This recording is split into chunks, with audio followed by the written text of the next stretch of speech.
यहाँ मनोज जरांगे पाटिल की एक छवि है, जो महाराष्ट्र के प्रमुख मराठा आरक्षण आंदोलन के चेहरे के रूप में व्यापक रूप से पहचाने जाते हैं। मनोज जरांगे पाटिल, जीवनी और आंदोलन।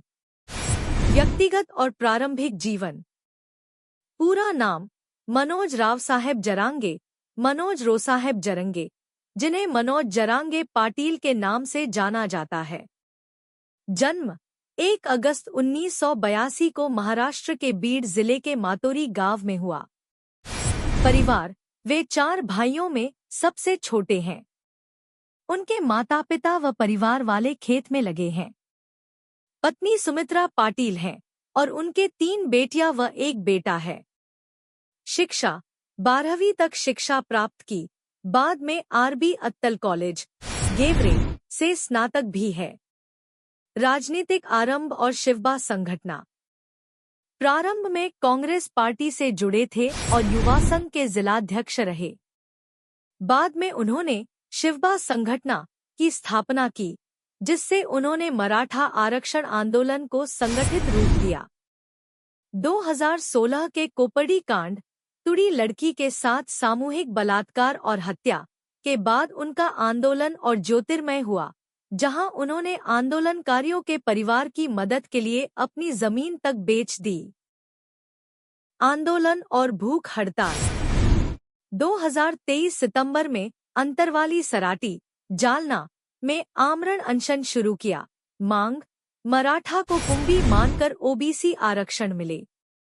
जनवरी 2024 में जालना से मुंबई के आजाद मैदान तक मार्च निकाला और वहां भूख हड़ताल कर पेट में ओबीसी प्रमाण पत्र और आरक्षण की मांग की। फिर 8 जून 2024 को एक बार फिर से लंबे अनशन की शुरुआत की और प्रवास जारी रखा। डॉक्टरों की सलाह के बावजूद उन्होंने फ्लूइड लेने से इनकार किया। सितंबर 2023 में 12 दिनों तक चलने वाली भूख हड़ताल को कुछ शर्तों के साथ समाप्त किया, जिसमें कुंभी प्रमाण पत्र जारी करना एक प्रमुख शर्त थी। राजनीतिक संघर्ष और विवाद। उन्होंने दावा किया कि महाराष्ट्र के उप मुख्यमंत्री देवेंद्र फडणवीस ने उनकी शारीरिक हानि या उन्हें कमजोर करने की कोशिश की, यहां तक कि उन्हें मारने तक की साजिश के आरोप लगाए। इनके विरोध में सिट की जांच की मांग की गई और महाराष्ट्र विधानसभा अध्यक्ष ने इस पर कार्रवाई शुरू की। 2024 लोकसभा चुनावों में उन्होंने कहा कि यदि राज्य सरकार ने मांगे नहीं मानी, तो वे विधानसभा चुनाव में 288 सीटों पर उम्मीदवार खड़े कर सकते हैं। पुणे कोर्ट ने एक धोखाधड़ी मामले में उनके खिलाफ गैर जमानती वारंट रद्द किया, हालांकि उन्हें कोर्ट का सम्मान करने की चेतावनी दी गई। वर्तमान आंदोलन और हालिया घटनाएं। अगस्त 2025 तक। अगस्त 2025 में एक नई भूख हड़ताल आजाद मैदान, मुंबई में शुरू की, जिसमें उन्होंने मुख्यमंत्री फडणवीस पर दबाव बनाने की कोशिश की। हाल ही में आज आजाद मैदान में उनके आंदोलन को उच्च न्यायालय ने अनुमति नहीं दी, लेकिन पाटिल ने यह कहते हुए प्रतिक्रिया दी कि वे शांतिपूर्ण और कानूनी मार्ग से लड़ाई जारी रखेंगे। सरकार ने बातचीत का प्रस्ताव रखा और बीजेपी नेता सुरेश धस ने उनसे मुलाकात की। यह संकेत माना जा रहा है कि राजनीतिक हल की ओर गति हो रही है। भारी बारिश और अनिश्चितताओं के बीच हजारों समर्थक मुंबई में धरने पर हैं। सड़कें बंद हैं, जीवन अस्तव्यस्त हुआ है। यह आंदोलन देश भर में चर्चा का विषय बना हुआ है। कुछ समर्थकों ने बेहद नाटकीय नारे भी लगाए, आरक्षण नहीं मिला तो गोली मार दो जैसे वाक्य सोशल मीडिया और मीडिया में वायरल हुए हैं। जरंगे ने निश्चित कर दिया है कि वे मार्च जारी रखेंगे। सरकार भ्रम फैला रही है, लेकिन वे न्यायपालिका पर भरोसा करते हैं। आंदोलन का ध्यान मुख्य रूप से मुख्यमंत्री फडणवीस पर है, जबकि शिंदे और अजित पवार को सहानुभूति देने का रुख अपनाते हुए जरंगे ने कहा कि उनकी भिन्न राजनीतिक भूमिका है। फिल्में और लोकप्रिय संस्कृति में प्रभाव। जरंगे पाटिल के जीवन पर आधारित 2 मराठी फिल्में बनी।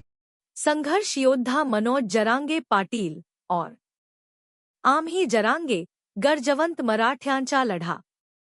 पहली फिल्म 14 जून 2024 को रिलीज हुई और बॉक्स ऑफिस पर सीमित मगर उल्लेखनीय कमाई की। 42 लाख रुपए पहले 4 दिनों में, 53 लाख रुपए पहले सप्ताह में। सारांश।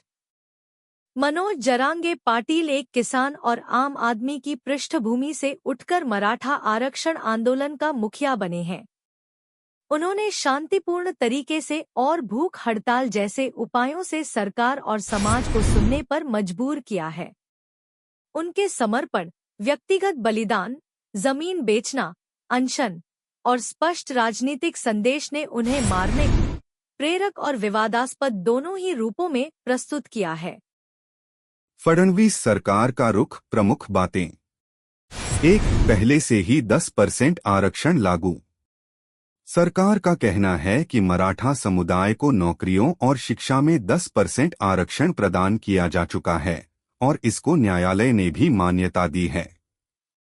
2. संवैधानिक और कानूनी ढांचे में समाधान। फडणवीस सरकार लगातार यह दोहराती रही है कि आंदोलन के मुद्दों का समाधान कानूनी और संवैधानिक ढांचे के भीतर किया जाएगा। 3. बातचीत की पहल। सरकार ने एक कैबिनेट उपसमिति विश्वासपात्र राज्यमंत्री राधाकृष्ण विखे पाटिल के नेतृत्व में गठित की है, जो जरांगे की मांगों पर चर्चा कर रही है। 4. आंदोलन की वैधता पर प्रश्न। फडणवीस ने आंदोलन की वैधता और तर्कसंगतता पर प्रश्न उठाया है, यह कहते हुए कि जब सरकारी स्तर पर 10% आरक्षण दिया जा चुका है तो आंदोलन की क्या आवश्यकता। 5. सरकार शांतिपूर्ण प्रदर्शन की अनुमति।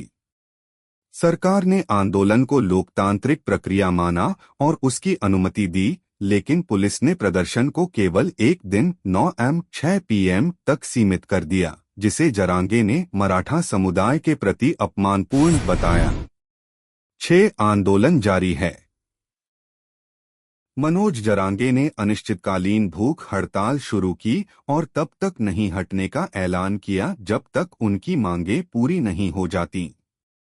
दूसरी ओर सरकार ने संवैधानिक प्रक्रिया के अंतर्गत समाधान दिलाने का भरोसा दिया है। सारांश तालिका। विषय फडणवीस सरकार की प्रतिक्रिया। आरक्षण स्थिति पहले से 10% आरक्षण लागू और मान्यता प्राप्त। आंदोलन की वैधता सवाल उठाया गया, क्यों आंदोलन? संवाद की पहल, कैबिनेट उपसमिति के माध्यम से बातचीत जारी। प्रदर्शन का अधिकार लोकतांत्रिक अधिकार के तहत अनुमति, लेकिन समय व जगह सीमित। आंदोलन की निरंतरता, हड़ताल जारी, सरकार संवैधानिक समाधान का आश्वासन। निष्कर्ष। फडणवीस सरकार का रुख है कि मराठा समुदाय को पहले से आरक्षण दिया जा चुका है और मांगों का समाधान संविधान और कानून के दायरे में ही हो सकता है। वे